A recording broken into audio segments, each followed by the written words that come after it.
to go inside the brain, and how do you use technology like AI? Sorry, I should be speaking in Hindi, so you reply to me. हाँ। तो ये technology AI का जो है वो आप किस तरीके से यूज़ करते हो, और कैसे उसको, और कौन से स्टेज पर आप बोलोगे कि ये बेस्ट स्टेज है, और पता कैसे चलेगा कि ये सिम्टम्स हैं तो अभी इसके लिए ये DBS का ही एक ऑप्शन सही रहेगा, क्योंकि लोग फिर पहले तो नॉर्मल ट्रीटमेंट करेंगे, बाद में आपके पास आएंगे, तब तक काफ़ी देर हो गई होगी। राइट। तो जो पार्किंसन डिसीज़ बीमारी है, तो उसमें क्लासिकली बीमारी को डायग्नोस करने के लिए कोई स्कैन की ज़रूरत नहीं है। वो क्लिनिकली डायग्नोस हो जाता है, मतलब मरीज़ के सिम्टम्स देख के हमें पता चल जाता है कि ये पार्किंसन बीमारी है। उसके लिए कोई अलग से हमारे करने की ज़रूरत नहीं है। ठीक है। तो पेशेंट जो है वो आपके साथ टेली कंसल्टिंग कर सकता है, क्योंकि हाँ, अगर हाँ। समझो दूर है, कोई इंडिया में बहुत सारे पेशेंट्स टेली कंसल्ट करते हैं, और टेली कंसल्टेशन में ही हमें पता चल जाता है कि उनको पार्किंसन है। उस टेली कंसल्टेशन के दौरान हम ऐसे मूवमेंट्स कराते हैं, हैंड मुट्ठी खोलना, हाथ घुमाना, चलना, बोलना, तो दोनों साइड की बॉडी के मूवमेंट्स चेक करके ही हमें पता चल जाता है कि उनको पार्किंसन बीमारी है।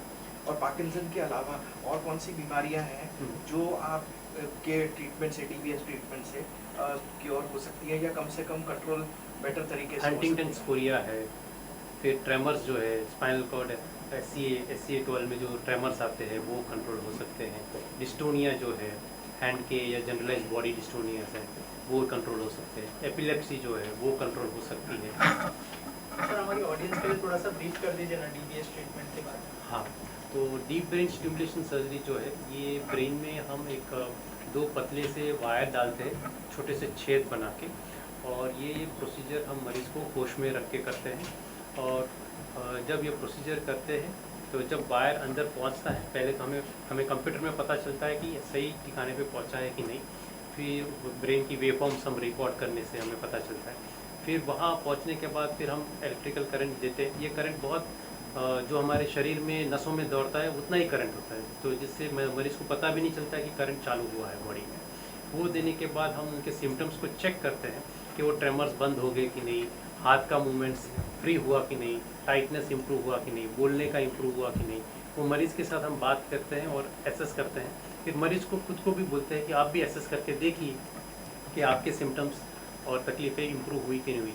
दवाई में जो जितना इम्प्रूवमेंट आता था वही इम्प्रूवमेंट आपको इससे मिल रहा है कि नहीं मिल रहा है। तो मरीज़ खुद एसेस करके ड्यूरिंग द सर्जरी के दौरान, और हमें बताता है कि ये अच्छा है, ये वाला अच्छा है, नहीं ये वाला करंट अच्छा था, ये अच्छा नहीं। वो डिस्कस करते हैं, हम डिसाइड करते हैं कि हाँ, इस जगह पे हमें बहुत अच्छा रिजल्ट मिल रहा है। सर ये कितना सेफ है उसके बारे में भी जानना चाहूँगा। हाँ, तो ये होश में रख के करते हैं। अगर सेफ नहीं होता तो होश में कैसे रखेंगे मरीज़ को? और अभी तक कितना सक्सेसफुल ट्रीटमेंट कर चुका है? सक्सेस रेशो क्या है? Success rate? इसका सक्सेस रेट ऑलमोस्ट 98.5% है। और तब क्या रिमोटली कोई ट्रीटमेंट पॉसिबल है कि आपके हॉस्पिटल में आना ज़रूरी है यूजिंग रोबोटिक्स टेक्नोलॉजी? हाँ, लेकिन सर्जरी के लिए तो हॉस्पिटल में आना ही पड़ेगा, रिमोटली नहीं कर सकते हैं। और सर ये जो रिमोट है वो मतलब कंटिन्यूसली कैरी करना होगा साथ में उनको? नहीं। जैसे आपने कहा कि हाँ, रिमोट अपने पास रखना होता है। ऐसा नहीं कि हम सब्जी लेने गए और रिमोट साथ में लेके जा रहे हैं, नहीं। If you are going for a holiday trip 10 days outside country और एनीवेयर एल्स, तो साथ में रखना अच्छा है, क्योंकि कभी भी अगर थोड़ी बीमारी बढ़ गई है, सिम्टम आ गए हैं, तो they can contact the doctor and they can increase the current by 0.2 mA। तो हम जितना इसमें अलाउेबल फंक्शंस देते हैं उतना ही ये लोग कर पाएंगे पेशेंट्स। ऐसे नहीं कि कुछ भी ये लोग रिमोट से बदल सकते हैं। So whatever permissions I give in the remote, that only they can alter. और हम वो सेफ लिमिट पहले ही सर्जरी के टाइम तुरंत ही हम चेक करते हैं कि कितना करंट तक हम सेफली जा सकते हैं, फिर वहाँ पे हम ब्लॉक कर देते हैं। फिर उसके ऊपर सपोज समझिए कि 2.5 के ऊपर अगर जाते हैं, 3 पे जाते हैं तो इनको कोई साइड इफेक्ट आ सकता है, तो हम 2.5 पे ब्लॉक कर देते हैं। फिर रिमोट से कितना भी ऊपर जाएंगे ना, 2.5 पे जाके उसके ऊपर जाएगा ही नहीं करंट। सर इस बीमारी को ठीक तो इससे सेफ हो जाता है प्रोसीजर पूरा। बीमारी को ठीक होने में कितना समय लगता है और इसके खर्चे क्या? हाँ, तो बीमारी को हम क्योर नहीं करते हैं। ये मिसकंसेप्शन है सबका कि पार्किंसन क्योर हो जाएगा, नहीं। हम पार्किंसन क्योर नहीं कर रहे हैं। अभी देखिए इनका हाथ हिल रहा था, पार्किंसन है, अभी भी है।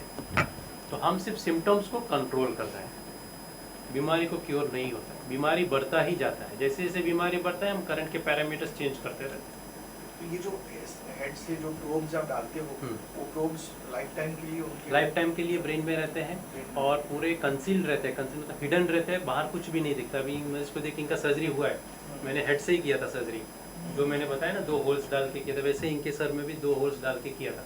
आपको मालूम भी हो रहा है कि मैंने होल डाला हुआ है, बिल्कुल नहीं। कहीं पर भी कुछ दिख रहा है, तो इवन स्कार भी नहीं दिख रहे हैं। पोस्ट ऑपरेटिव केयर के बारे में कुछ बताइए कि इनको अब किस चीज़ की केयर लेनी है, नहाते समय, पानी में, घूमते समय? नॉर्मल जैसे पहले करते थे वैसे ही करते हैं। बस एक ही केयर है कि जो स्कैनिंग इक्विपमेंट्स है जहाँ पे एयरपोर्ट पे या फिर मॉल्स में, उनके थ्रू नहीं जाना है, मेटल डिटेक्टर्स में ही, क्योंकि ये मैग्नेटिक का जो फील्ड जो इससे इंटरफेयर करता है इलेक्ट्रिकल पैरामीटर्स से, तो इलेक्ट्रिकल पैरामीटर्स को चेंज कर सकता है मैग्नेटिक फील्ड, तो मैग्नेटिक फील्ड से दूर रहना है। तो इसीलिए हम इनको एक कार्ड भी देते हैं जिसमें दिया हुआ था कि पेसमेकर लगा हुआ है, जैसे पहले हार्ट के पेसमेकर्स होते हैं, सेम टू सेम ये पेसमेकर। तो इनको स्कैनर्स के थ्रू नहीं जाना, बाकी सारे एक्टिविटीज़ कर सकते हैं, स्विमिंग कर सकते हैं, ट्रेकिंग कर सकते हैं, साइकिलिंग कर सकते हैं, what ever they want, all the normal activities, driving वगैरह सब कुछ। तो जब ये ट्रीटमेंट हो जाती है हॉस्पिटल में, उसके बाद उनको फिजियोथेरेपी या कुछ ऐसे थोड़े टाइम के लिए करना होता है, या डिपेंड अपॉन पेशेंट। अगर 70 के ऊपर पेशेंट है जिनको चलने में दिक्कत है, उठने में दिक्कत है, तो उनके लिए यस फिजियोथेरेपी कराते हैं, ताकि क्योंकि पार्किंसन के पहले क्या होता है कि पार्किंसन सर्जरी से पहले उनके मसल्स सब स्टिफ रहते हैं एकदम, और वो मसल्स ज़्यादा यूज़ नहीं कर पाते, तो वो मसल्स पूरे एट्रोफी हो जाते हैं, बल्क में एकदम श्रिंक हो जाते हैं। फिर जब हम सर्जरी करते हैं तो बॉडी एकदम लूज़ हो जाता है, लेकिन वो मसल्स अभी भी स्ट्रॉन्ग नहीं हुए हैं, उनको स्ट्रॉन्ग करना पड़ता है बाय एक्सरसाइज। जब हम एक्सरसाइज चालू करते हैं तब वो मसल्स में स्ट्रेंथ आती है, जब स्ट्रेंथ आती है तभी उनके मूवमेंट्स स्पीड हो जाते हैं, अप्रोप्रिएट हो जाते हैं, करेक्ट प्रिसाइज मूवमेंट्स होते हैं। सर ये कोई पर्टिकुलर एज के बाद होता है कि मतलब कभी भी हो सकता है? कभी भी हो सकता है, up to the age of 80 it can be done safely. Shetty ji, मुझे आपको एक क्वेश्चन पूछना था। आपका एक एक्सपीरियंस शेयर करो कि ये कैसे आपको फील हुआ और पार्किंसन।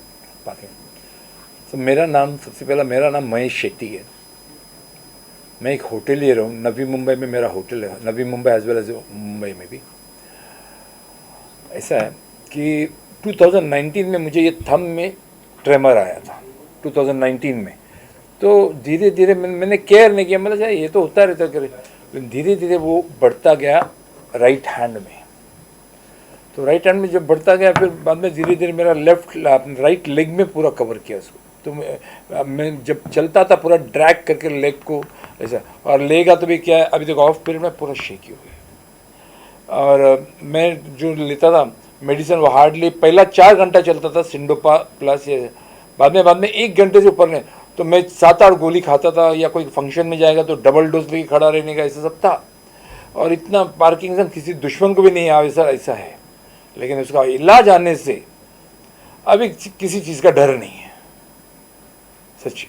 क्योंकि ये क्या है, ये डिजीज़ ऐसा है ना कि आपको एकदम क्या ये नर्वस मतलब बॉडी से इरिटेट करता रहता है ये पार्किंसन का ये जो डिजीज़। और इसका दूसरा बात क्या है कि मेमोरी लॉस है इसमें, मेमोरी कॉन्स्टिट्यूशन है, ऐसा ये सब प्रॉब्लम्स था। मेरे बहुत दोस्तों ने भी बोला अरे ब्रेन का है, ब्रेन को हाथ मत लगाने, तो फिर पूरा बॉडी पे क्या होएगा आगे मालूम नहीं, ना कोई ये है, ना अटैक आ सकता है, या पैरालाइज आ सकता है, या जो भी है वो हो सकता है। लेकिन मैं बोला लेकिन ऐसे जी के भी क्या फ़ायदा है जब एकदम इतना। तो मैं बोला एक रिस्क क्यों ना उठाऊँ। फिर मैंने मेरे दोस्तों से बोला कोई अच्छा डॉक्टर है, 2-3 डॉक्टर उन्होंने बताया, तो मैंने बस प्रेजेंट मुझे कुछ सेटिस्फैक्शन नहीं हुआ। तो उसके बाद एक ने मिस्टर मनीष मालडिया का, डॉक्टर साहब का नाम दिया। तो मैं और मिसेस गए, पहले उनको दिखाया सब। उन्होंने 16 मई को मुझे एडमिट करने को बोला, 16 और 7 को मेरे को पूरा चेकअप किया। फिर ऑन 18 को मेरा सर्जिकल हुआ, 18 और 19 2 दिन में। और ऐसा था कि सब डॉक्टर्स लोग सब खड़े हैं, मेरे प्रेजेंट एकदम लाइव इसमें करने को बोला, बाबा राइट हैंड तुम्हारा उठाओ, लेफ्ट हैंड उठाओ, ये वो करो। और मैं सब कुछ टच, मेरे सामने भी टीवी भी रखा था, मैं टीवी देख के कर रहा था सब। तो बढ़िया सर्जरी के दौरान तो कुछ भी मतलब ऐसा कुछ भी नहीं है कि मुझे। और सबसे बड़ी बात क्या, जो दुखना है, जो लोग बोलते हैं ना ब्रेन में हाथ डालेगा, टच कुछ भी नहीं है, सब मैं आई डोंट नो लोग क्या क्या कहाँ से स्टोरी बना, लेकिन मैंने खुद एक्सपीरियंस आदमी हूँ मैं कि कुछ भी नहीं हुआ है। और उसका मार्क भी है मेरा ऐसा, मतलब लोगों का कहना क्या है कि बाबा ऐसा, लेकिन ऐसा कुछ भी नहीं है। It's a very good and I tell you वो होने से। अच्छा दूसरी बात, इसमें मेडिक्लेम भी कवर्ड है, तो वो भी एक बड़ा ये है अपने को। तो फिर वो हो गया, तो उसके बाद उसने पूरा फिर पहले 2 दिन ऑपरेशन था, फिर नेक्स्ट फोर्थ या फिफ्थ को अपना ये था प्रोग्रामिंग जब पहला उन्होंने मेरे को लैपटॉप में कि मेरे मिसेस के पास रिमोट था और डॉक्टर साहब के मुझे पूछा आपका नाम क्या है, तो मैंने बताया मेरा नाम मोहित सेठी है, मोहित सेठी। फिर उन्होंने दूसरा लैपटॉप में अपना प्रोग्रामिंग वाला बोला अभी आपका नाम बताओ, तो मैं बोला मेरा नाम मोहित सेठी है। 2 बार ऐसा मैंने इधर, तीसरा बार में उन्होंने क्या पता नहीं परफेक्ट प्रोग्रामिंग किया, बोला अभी आपका नाम क्या, तब मैंने बोला मेरा नाम महेश शेट्टी है।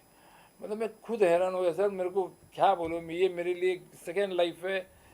DBS के थ्रू डॉक्टर मनीष बालिया ने जो मिला है, जो पेशेंस, जो मैंने करीबन काफ़ी इनको इरिटेट भी किया, वॉकिंग में 3-3 घंटा हम लोग वॉक करते थे प्रैक्टिस, वो सबसे बड़ी बात है सर। मतलब मेरे पर जो बीता है मुझे मालूम है, तो लोगों का क्या सुनना, जो खुद एक्सपीरियंस जो बोलता ना खुद स्वर्ग जाके आ गया उसको स्वर्ग का ज़्यादा मालूम है, वो हिसाब है। तो फिर ऐसा है कि सेकेंड थिंग मेरा वाइफ का भी सपोर्ट, बहुत अच्छा सपोर्ट था। जैसा इन्होंने बोला कि 3 बच्चे का माँ उसका हस्बैंड ने छोड़ा इसकी वजह से, अभी मेरे को डर तो आज से मुझे केयर लेना पड़ेगा। आप 2 वर्ड आपका एक्सपीरियंस कैसे था? और कुछ नहीं, पहले मैंने देखा उनको नॉर्मल एक्टिविटीज़ भी नहीं कर पाते थे, बहुत डिफ़िकल्ट था उनको। सोशल लाइफ तो ना के बराबर, अगर फंक्शन में जाते भी थे तो सिर्फ स्टार्टर्स का के आते थे, खाना खाने को उनको डर लगता प्लेट था। जो पकड़ता था, प्लेट पूरा हिलता था। तो he was very तो मैं क्या conscious। स्टार्टर जो मैं आया हूँ, 2 स्टार्टर खाया खत्म, मुझे मैं एंजॉय नहीं करा, आधा पेड़ उधर खाया, मतलब आधा। फंक्शंस में जाने का भी बंद किया, हाँ, उतना प्रॉब्लम था उनको। बहुत डॉक्टर से हम लोग ने रिफर किया, बहुत डॉक्टर से दवा खा खा के वो थक गए थे। दिन में 1-1 घंटे में 1 दवा, ऐसा 11 बार बार अपना बातचीत हुई, आपने दवा लिया, आपने ये किया, आपने वो किया, अपना एक्सरसाइज किया, यही बातचीत था अपना। अभी मनीष बालिया के DBS के बाद नहीं कोई पूरा हम चेंज हम सच बोलते, ऐसा नहीं कि उनके बाजू में बैठा करके तारीफ कर, जो मेरे साथ हुआ है वो आपको प्रैक्टिकली मैं बताता हूँ। ऐसा नहीं कि वो बैठे हैं चलो उनके, नहीं बिल्कुल। डर था, शुरुआत में डर था अपने को। हम लोग एक्चुअली मेरी बेटी का शादी भी था लास्ट ईयर करने का था। फिर हमने सोचा क्या मालूम अभी ऑपरेशन के बाद क्या होगा, बेटी का शादी भी है। फिर हमने वापस वो एक्सटेंड किया और हम लोग डिसीजन, मतलब इससे पूछा उससे पूछा, ऐसा डिसीजन लेके फाइनली अप्रैल 16 तारीख को हम एडमिट हो गए और 18 तारीख को उनका ऑपरेशन हो गया। अभी जो मेरे होटल का कस्टमर सब मिलते हैं इतना, अरे आप तो पहले जैसे एकदम यंग हो गया इधर सर। अभी नहीं believe me, all well wishes है मेरे होटल के रेस्टोरेंट। तो लोग आते हैं तो बोलता दिखता है, फिर गली भी बोलता कैसा हुआ, फिर उनको मैं कभी कभी ऐसा टाइम दे तो मैं दिखाता हूँ होटल जो मेरे, तो ऐसा वो हिसाब से आई एम वेरी हैप्पी। मुझे सेकेंड लाइफ में गया sir, I am very happy. Thank you sir. और आखिरी और किसी क्वेश्चन है तो मैं आगे डेमोस्ट्रेशन के लिए